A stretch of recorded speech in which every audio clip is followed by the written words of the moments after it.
కైసే బచ్చం ఠీకేనా పిల్లలు ఎలా ఉన్నారు బాగున్నారా? ఈరోజు నేను 10th క్లాస్లో ఉన్న ఫస్ట్ లెసన్ బరస్తే బాధల గురించి చెప్పదలుచుకున్నాను. బరస్తే బాధలు అంటే వర్షిస్తున్న మేఘాలని అర్థం అనమాట. దీన్ని రాసిన వారు ఎవరంటే సుమిత్రానందన్ పంత్ గారు. ఇక్కడ మనకు ఈ పాఠం మొదలెట్టుకునే ముందు మనకి ఒక ఉన్మీకీకరణ కవిత ఇవ్వడం జరిగింది. దాని గురించి కూడా మనం చెప్పుకుందామే. क्या गाती हो किसे बुलाती बतला दो कोयल रानी, प्यासी धरती देख मांगती हो क्या मेघों से पानी। क्या गाती हो किसे बुलाती बतला दो कोयल रानी, प्यासी धरती देख मांगती हो क्या मेघों से पानी। क्या गाती हो ఏంటి పాడుతున్నావు, కిసే బులాతి నువ్వు ఎవరిని పిలుస్తున్నావు, బతలాదో కోయల్ రాణి చెప్పు కోయల్ రాణి, ప్యాసీ దత్తి దేకు మాంగుతి దాహంతో భూమిని చూసి అడుగుతున్నావా, ఎవరిని మేఘాలను అడుగుతున్నావా నీరుమ్మని అని చక్కగా ఇక్కడ కవి గారు చెప్పడం జరిగిందనమాట అండి. అంటే ఒక పాట పాడుతుంది కోయిల్ అండి. ఆ పాట పాడుతుంటే చూడండి, ఆ పాట నువ్వు ఎందుకు పాడుతున్నావు, ఎవరి కోసం పాడుతున్నావు అని అడిగితే చెప్తుందన్నమాట. ఏమని, దాహంతో భూమిని చూశాను నేను, దానికి నీరు కావాలా, అందుకనే నేను మేఘాలను అడుగుతున్నాను అని చక్కగా కోయిల్ చెప్పడం జరుగుతున్నట్టుగా ఇక్కడ మనకు ఈ కవిత కనబడుతుందన్నమాట. ఇక్కడ చూడండి, మీటే గీత్ కౌన్ గాతి హై, తీయని పాటలు ఎవరు పాడతారు, మీటే గీత్ కోయల్ గాతి హై, తీయని పాటలు కోయిల పాడుతుంది. ప్యాసీ ధర్తీ పాని కిస్సే మాంగతీ హై, దాహంతో భూమి చూడండి, ప్యాసీ ధర్తీ పాని, ప్యాసీ ధర్తీ పాని కిస్సే మాంగతీ హై, దాహంతో భూమి నీటిని ఎవరి నుండి అడుగుతుంది, ఎవరిని అడుగుతుంది, ఇక్కడ కిస్సే మాంగతీ హై ఎవరిని అడుగుతుంది, దాహంతో భూమి బాదలంసే మాంగతీ హై మేఘాలని అడుగుతుంది. బాదలు ప్రకృతికి శోభ పడాతే హై కైసే, మేఘాలు ప్రకృతి యొక్క అందాన్ని పెంచుతున్నా ఎలాగా చూద్దాం. బాదలంసే వర్షా ఆती है, वर्षा से पशु पक्षी मानव सभी जीवराशि पुलकित होते हैं. वर्षा के कारण ప్రకృతి పులకిత है, ప్రకృతి స్వాభావికమైన से होती है. కాబట్టి వర్షం వల్లే ప్రతి జీవరాశి కూడా జీవించబడుతూ ఉందన్నమాట అండి. వర్షం లేకపోతే చెప్పడం జరిగింది. నెక్స్ట్ మన ఉద్దేశం చూద్దాం. ప్రతిదానికి కూడా మనకి ఉద్దేశం ఇవ్వడం జరిగిందమ్మా. प्रकृति के प्रति काव्य रचनाओं के प्रोत्साहन के साथ साथ सौंदर्य बोध कराना, मनोरंजन की भावना जगाना और प्रकृति संरक्षण के लिए प्रेरित करना इसका उद्देश्य है. అంటే ప్రకృతి పట్ల కావ్య రచనలను ప్రోత్సహించడంతో పాటు సౌందర్యాన్ని కూడా కలజేయడము, అలాగే మనోరంజన భావన కూడా మేల్కొల్పడము, ప్రకృతిని సంరక్షించడం అన్నది, ప్రకృతిని సంరక్షించడానికి ప్రేరేపించడం కూడా ఈ పాఠం యొక్క ముఖ్య ఉద్దేశం. అంటే పిల్లలు కాబట్టి మీరు ఏం చేయాలంటే ప్రకృతి పట్ల రచనలు చేయడం అలవాటు చేసుకోవాలా, ప్రకృతిని సంరక్షించాలా, ఈ విధంగా ప్రకృతి మీరు కాపాడాలి కూడా అన్నమాట. ఈ పాఠం యొక్క ముఖ్య ఉద్దేశం అదనమాట. विधा विशेष बरसते बादल कविता पाठ है, कविता भावनाओं को उदात्त बनाने के साथ साथ सौंदर्य बोध को भी सजाती संवारती है. प्रस्तुत कविता नादध्वनि के साथ गेय योग्य है, इसमें अनुप्रास का सुंदर प्रयोग है. बरसते बादल कविता पाठ है, बरसते बादल ఏ పాఠం అండి, కవితా పాఠం. అంటే కవిత భావనాओं को उदात्त बनाने के साथ साथ सौंदर्य बोध को भी सजाती संवारती है. ఇక్కడ కవితలో భావాలన్నీ కూడా చాలా గొప్పగా కవి గారు నిర్మించడం జరిగిందండి. ఎలా ఉన్నాయంటే చాలా అందంగా అలంకరించారనమాట అండి. ప్రస్తుత కవిత నాదధ్వనికి సాత్ గేయ యోగ్య హై, ప్రస్తుత కవిత సంగీతంతో కూడుకుని గేయానికి అంటే ఒక గేయం అనమాట అండి, అంటే పాడుకోవడానికి అన్ని యోగ్యతలు కలిగి ఉందన్నమాట అండి. ఇస్మే అనుప్రాసక సుందర ప్రయోగం, ఇందులో అనుప్రాస అలంకారం ఉండడం జరిగింది. కాబట్టి మోస్ట్ ఇంపార్టెంట్ అంటే బరస్తే బాదల కవితా పాఠ, ఇందులో అనుప్రాస అలంకారం ఉంది అని మనకి ఎగ్జామ్లో ఇస్తాడనమాట అండి. నెక్స్ట్ కవి పరిచయం చూద్దాం. కవి పరిచయం, कवि ఎవరండి, सुमित्रानंद पंत जी है. प्रकृति के बेजोड़ के भी माने जाने वाले सुमित्रानंद पंत का जन्म 20 मई सन 1900 में अल्मोड़ा जिले के कौसानी गांव में हुआ. ప్రకృతిలోనే ఈయన బేజోడ్ కవండి, ప్రకృతికే బేజోడ్ కవండి, ఈయనకి సరిజోడు ఎవరు లేరు.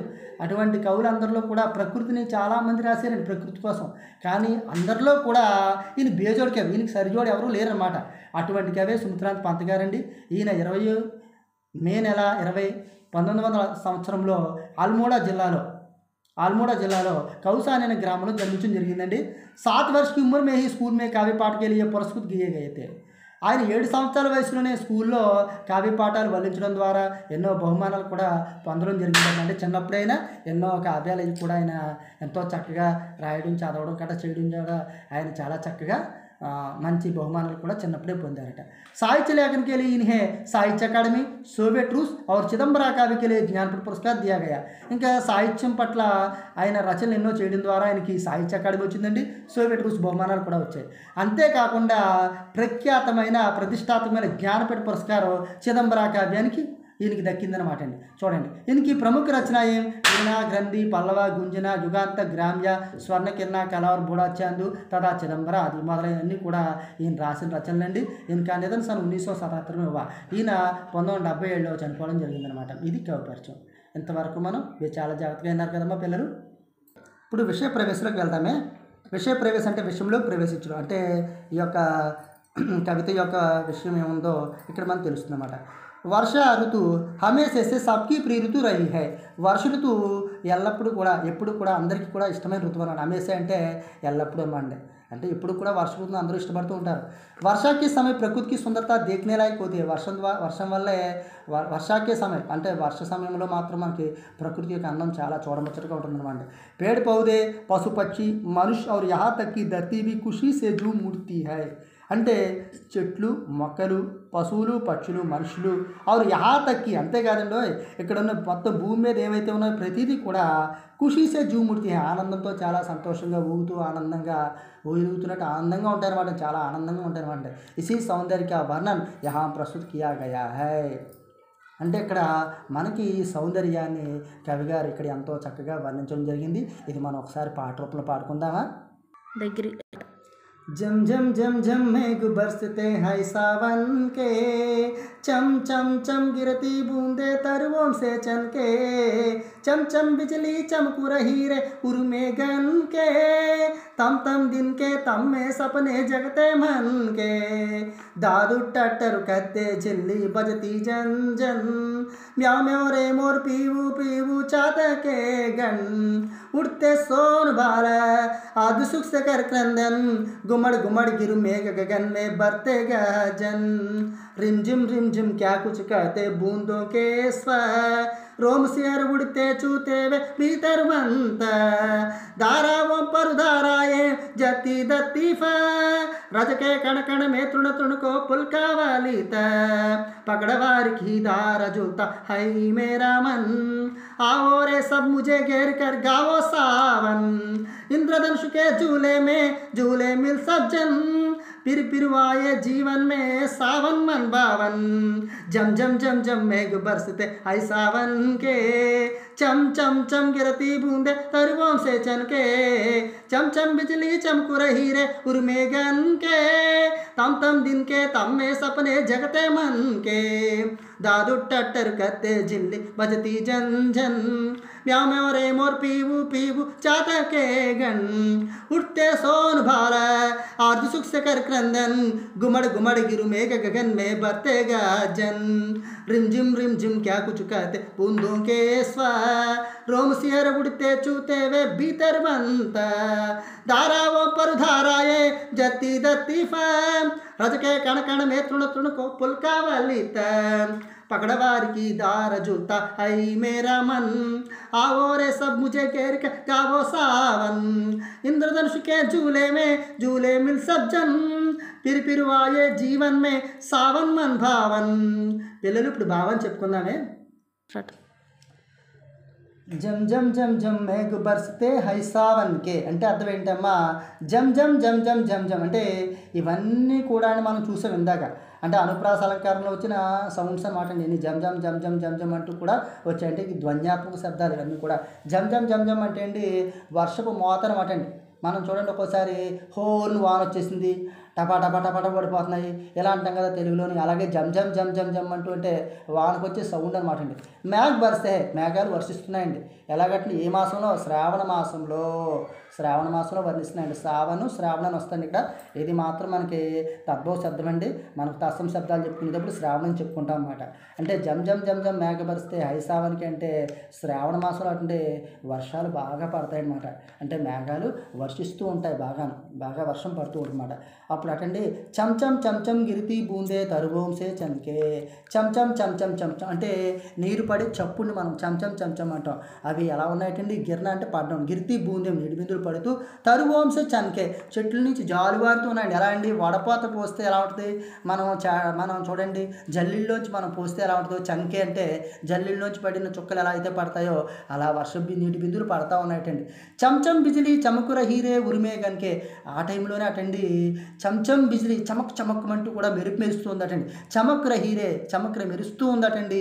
ఉర్మే గన్కే మేఘం యొక్క హృదయం చీల్చుకుని, ఉర్రు అంటే హృదయం అని అర్థం అనమాట, ఘన్ అంటే మేఘం అని అర్థం అనమాట. అప్పుడే మేఘం హృదయం చీల్చుకుని ఒక మెరిసిందటండి, ఉరుము వచ్చిందండి. అంటే అర్థం ఏంటమ్మా, వర్షం పడుతున్నప్పుడు చూడండి మనకు పెద్ద పెద్ద ఉరుములు మెరుపులు వస్తూ ఉంటాయి, పిడుగులు కూడా పడుతూ ఉంటాయి అనమాట. అటువంటి సమయంలో అటండి తమ్ తమ్ దీనికే తమ్మే సప్నే జగతే మనకే.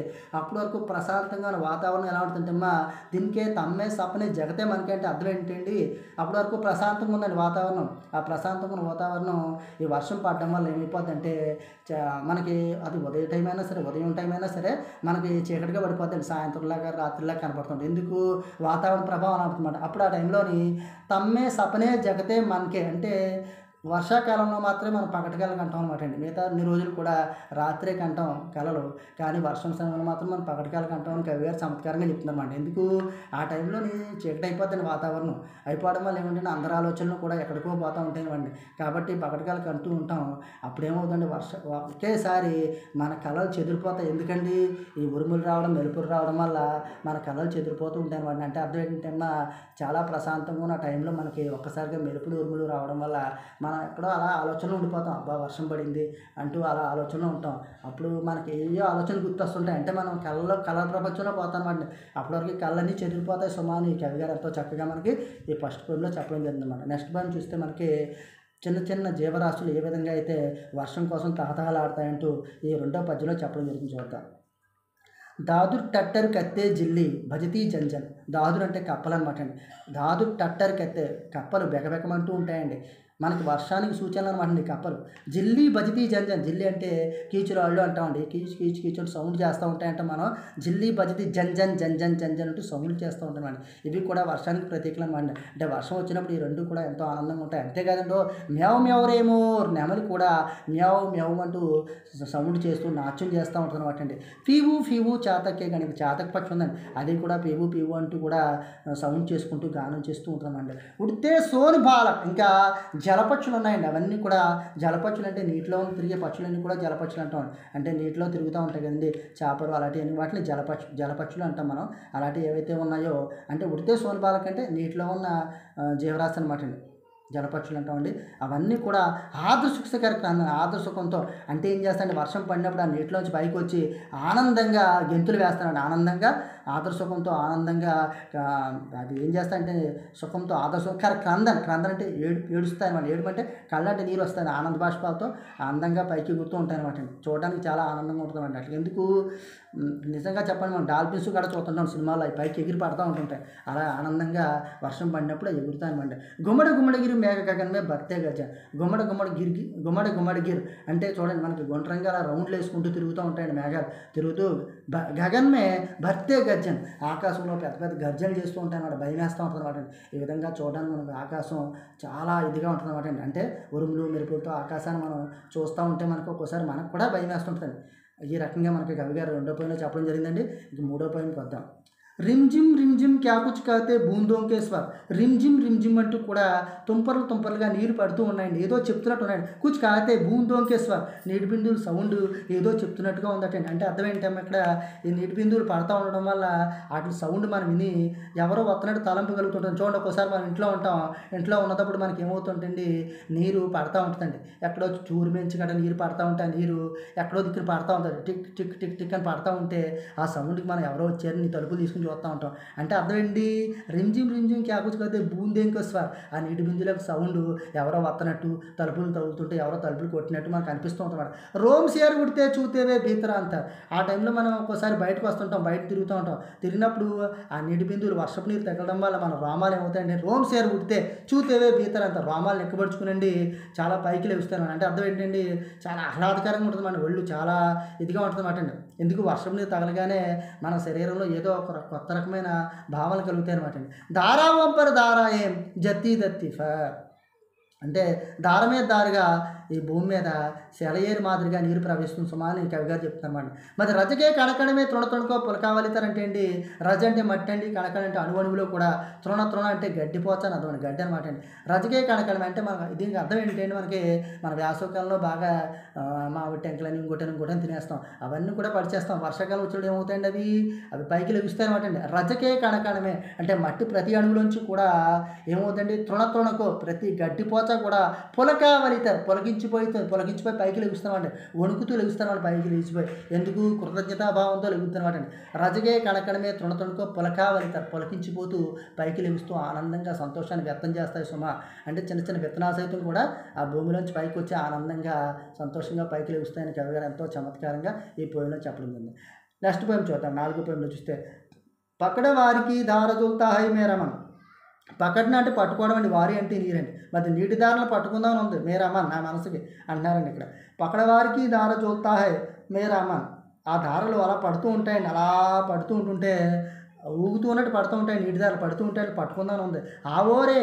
ఆవోరే రండ్రా సబ్ అందరూ కలిసి ముజే గేరికారు నా చుట్టూ తిరిగి గావో సావన్ శ్రావణ మాసం పాటలు పాడుతూ తిరుగుదాం రండి అంటూ ఇక్కడ పిల్లలు చెప్పడం జరుగుతుంది అనమాట అండి. ఇక్కడ కవి గారు తన భావాలకు పిల్లలు ఏ విధంగా అయితే ఆలోచన చేస్తారో ఆ రకంగా రాయడం జరిగింది అనమాట. ఇంద్రధనుష్కే జూలేమే, ఇంద్రధనుసు యూఎల్లో జూలేం ఊగుదాం మిల్ సబ్జాన్ అందరూ కలిసి ఊగుదాం రండి పిల్లలు అంటూ ఇక్కడ పిల్లల యొక్క భావాలను కవి గారు ఎంతో చక్కగా చెప్పారు. పిరిపిరి ఆయే జీవన్ మే సావన్ మన భావన, మరలా వచ్చే శ్రావణ మాసం ప్రతిసారి అలా రిపీట్ అవుతూ రావాలని కోరుకుందాం అంటూ కవి గారు ఎంతో చక్కగా చెప్పడం జరిగిందండి. సుమిత్రానంద పంత గారు చెప్పిన ఈ కవిత చాలా గొప్ప కవిత అనమాట. ఎందుకంటే జ్ఞానపీఠ పురస్కారం పొందిన మహాకవి సుమిత్రానంద పంత గారు. ఈయన ఛాయావాద్ కవి. ఈయన కోసం ఇంకా చాలా డీటెయిల్స్ ఉన్నాయండి. ఎంతో గొప్ప కవి కాబట్టి ఇలాంటి కవులు తెలుసుకోవడం ఎంతైనా అవసరం ఉంది. పిల్లలు దీన్ని రాగయుక్తంగా పాడి దీని అర్థం తెలుసుకుని చక్కగా ఉంటారని కోరుకుంటున్నాను. ధన్యవాదాలు. నా లెసన్ ఆలకించిన మీ అందరికి కూడా ధన్యవాదాలు. మీకు ఇష్టమైతే లైక్ చేయండి, సబ్స్క్రైబ్ చేయండి. Thank you very much.